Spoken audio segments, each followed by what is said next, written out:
Hello everyone, it's Shel C from PaperOcotilloStudio. Today I'm sharing with you some card making, mixed media card making, using these prints that I have using my brand new Cactus Stencils from StencilGirl products. I designed these stencils and StencilGirl products was kind enough to pick them up, make them into really nice stencils and sell them on their site for me. So I have another video which I will link right here in the iCard up in the right hand side for you to go look at when I made all these prints. I was gel printing with a couple different products, pan pastels and also alcohol inks. I was stenciling a little bit over the top of them in some cases. And then I just have this stack of beautiful mixed media prints with cactuses on them because I have 3 different stencils. There's a 6x6 and 2 9x12s. This particular one that you're looking at right now is my Saguaro scene stencil, which was from a photograph that I took in the Catalina Mountains as I was hiking. I took this photograph and then I used that photograph as inspiration to make my drawing for this stencil. And I believe that the background is some leftover alcohol ink that I picked up off the plate with a little bit of, you know, it was a one that didn't have very much color, and so I stenciled over the top with my stencil. I just put the stencil right back over it and added some dark teal colored paint over the top. So the stencil's 9x12, but this card is smaller than that. This is one of the Arteza watercolor cards that you can purchase as a little set. Comes with envelopes and these folded over pieces of card that are watercolor paper. And I'm just gluing my piece over the top of it. When I gel print, I generally used thin papers, like things like printer paper from my printer, or rice paper, or maybe some under paper, which is when I use under paper, I use newsprint, and I sometimes just have bits of it left over that I might pick up stuff from the gel plate. I don't like to waste anything, so if I have pieces of under paper left, I just tear them into quarters and then I keep them, and I might gel print them on them later, because when you're gel printing with acrylic paint is fairly opaque and it'll just, you know, cover right over the top. It's not a big deal. So I like to recycle stuff. I think this one is just regular printer paper though. Although I know I used at least one that was some newsprint. So after my little piece was glued down to the card and cut to size, I went around the edges with some ink to give it a bit of a border. And then all I did was take some watercolor ink in a brush. It's called a Pentel color brush, and it's sepia colored, and then I blended that with some water in a brush. That's a water tank brush. And then I dried it, and I think the last thing I did, oh, I remember what I did now. I got out my Stabilo Woodies. These are bright colors because I think they were designed for children. They're fat little pencils, and that's the reason I think they're for kids. But they're very water reactive and they're very bright colors. And I just wanted to make this main Saguaro cactus be colorful and kind of like stand out from the rest. So I just went along where there were places in the stencil that were covered, so that left like lighter stripes, like a highlight and shadow situation. And I used some orange and some red and some yellow and maybe some pink. And I just made those lines really bright and fun. This card actually turned out to be my favorite of the 4 that I made in this session. I think it's really cool because it has that kind of watery background and then it has this bright cactus standing out. And then the others I colored, I believe, with like a light green. There's a light green in there. I blended that with the water tank brush as well. And, you know, just so it doesn't look so pencil-y or crayon-y with all those bumps and texture. Yeah, this is the light green. I just went with the light green over the other cactuses, and so that this one on the left was standing out the most. It was the brightest and boldest, and I liked it. I thought it was cool. I could have done all of them colorful, but I thought it would be nice to just do one. Then I think I colored a little bit in the background to make it maybe come up to the edges of the cactus a little bit more with some yellow and orange, just to kind of balance it out. And I used my white Posca pen. No, I didn't. I didn't use my white Posca pen. Maybe I did. I can't remember. Anyway, I did put a sentiment on there. I use a lot of thank you cards because people buy my art, people donate to my channel. There's just a lot of need for me to have handmade thank you cards. So I do thank you or hello or hi, those type of cards. Of course, you could make this card into anything. It could be a birthday card. It could be a congratulations card. It could be anything. It doesn't have to be a thank you card. But I grabbed a stamp, a very old, probably retired long ago, Stampin' Up! Stamp set that has some sentiments in it. Stamped the thank you with coffee colored ink. And then I trimmed that little strip out and glued it over the top. I wanted a sturdy glue, so I used some tacky glue to make sure that it got stuck on there really well. Yeah, there's a nice thank you card. This wasn't is bigger than the standard A2. It's a larger card, but I have the envelope for it, so it's not a big deal. There you go. Here comes the close-up. See the contrast between the plain cactus and the brightly colored cactus. I really like that. I think it's a cool card. So for my next one, remember I told you guys that these prints that I'm using are thin paper. And when you're trying to make cards, it really is a lot easier to do the layering of cards. Like if you want to layer something and then have like a little border around the edge, it's easier if you do that with cardstock because it's just stiffer and easier all around. You guys know this. If anybody makes cards, you know you make them out of cardstock. You don't make them out of floppy paper.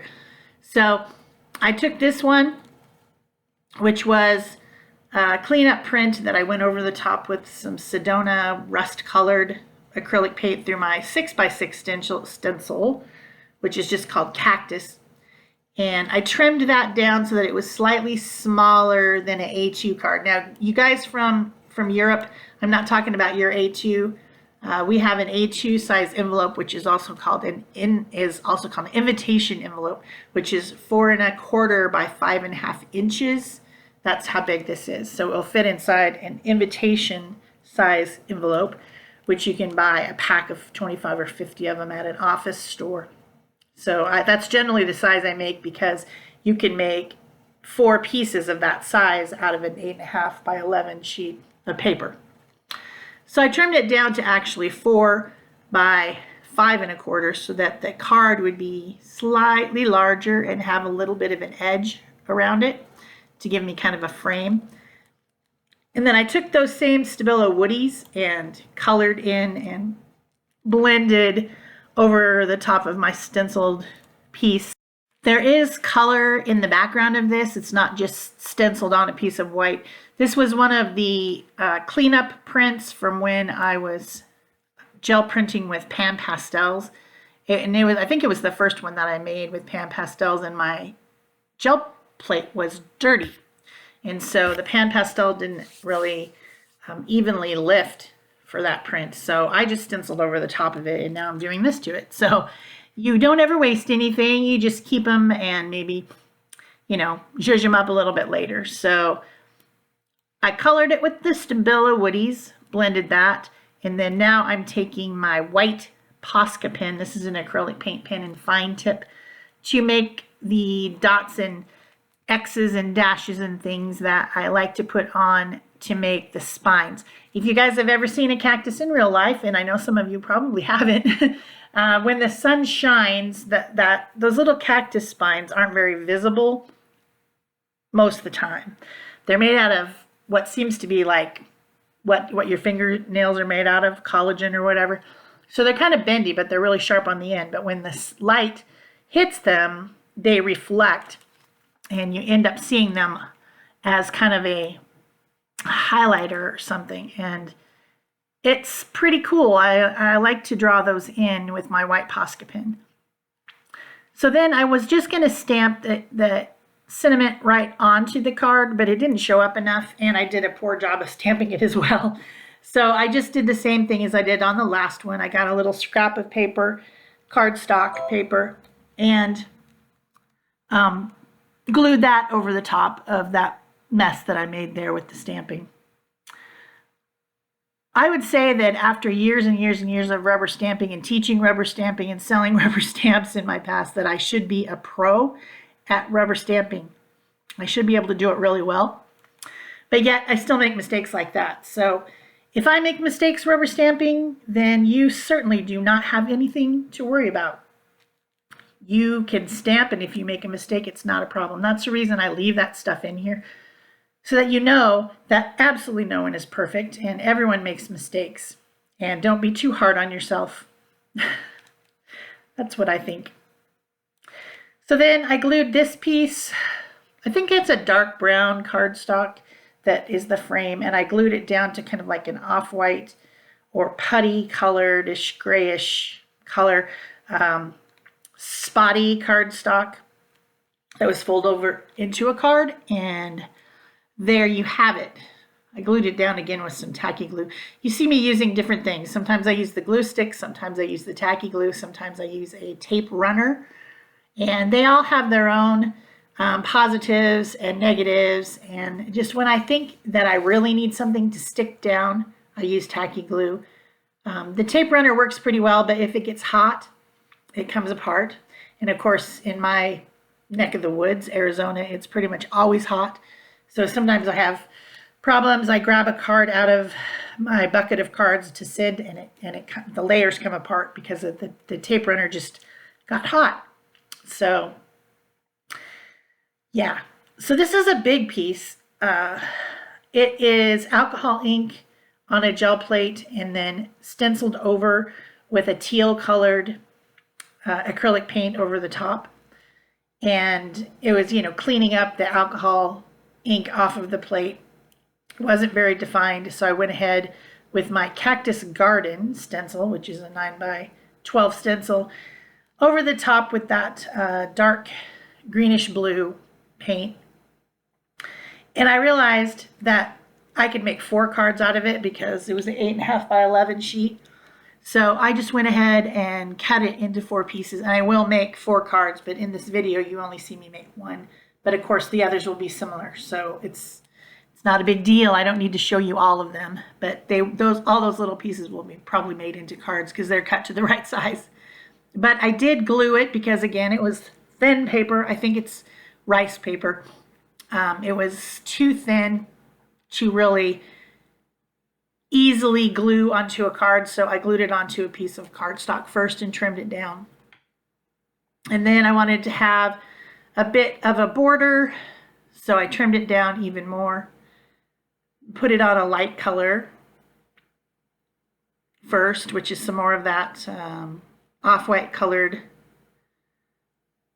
speckled cardstock.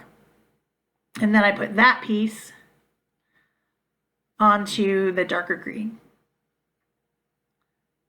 And I thought that looked pretty nice. I like having frames around things. I do. Sometimes it's just ink. I put ink around it, or sometimes I actually layer the paper to make a frame, especially when I'm card making. I really like the look of that. Then with this one, all I did to highlight it was to use my white acrylic paint pen. This one is a Posca fine tip. And with this main plant, the one that was in the front and looked to be the most dominant, I guess, I went around the edges of it with my white pen. And I kind of ignored the ones in the back because I'm going to put my sentiment up there, and I'm not too worried about them being, I want this one in the front to stand out. So that's why I used the white pen on it. And then I believe I just put a cinnamon on there. I can't remember. I'm watching this with you guys and narrating over the top. There's a big space of time split because I made this stuff before I left for my trip. I'm editing it while I'm on my trip, and then you will see it after I return back from my trip. So this video was probably, I don't know, 2 months in the making by the time you finally see it. So I found some dark green ink. It's archival ink. I think it's called, I'm going to say olive, maybe. It's not exactly the right color, but it's close enough. So I used another scrappy strip that had been cut off of something else of cardstock, stamped that same stamp on there, and glued it on. And there you have it. Here comes the close-up of this one. 3 down, 1 to go. I hope you guys are enjoying this video, and if you are, don't forget to subscribe to my channel and turn on your notification bells if you want to know when there's a new video. And of course, thumbs up, leave me a comment, and you can even share this if you want to on your Pinterest or something. If you know someone who likes cactuses and succulents and might be interested in card making with my new cactus stencils. I'll put links to my stencils down below the video, or you can just go to www.StencilGirlProducts, all run together.com, and search by artist Shel C, and you'll see my stencils. Super excited about that. I can't believe it. I'm a designer. Ah! Yeah, I'm losing it. So this one was definitely a print from using pan pastels on the gel plate, and it's really light and pastel-y because it's like a second or third print. When you use pan pastels on a gel plate, you can get more than one nice print by picking it up with a thin layer of acrylic paint. Again, that video where I made these is on the channel already. It would have come out on the 21st of July when I released my stencils. It was the first one. So you can look in the iCard and find it and go watch it so that you understand how all these little pieces of paper that are on the left there were made.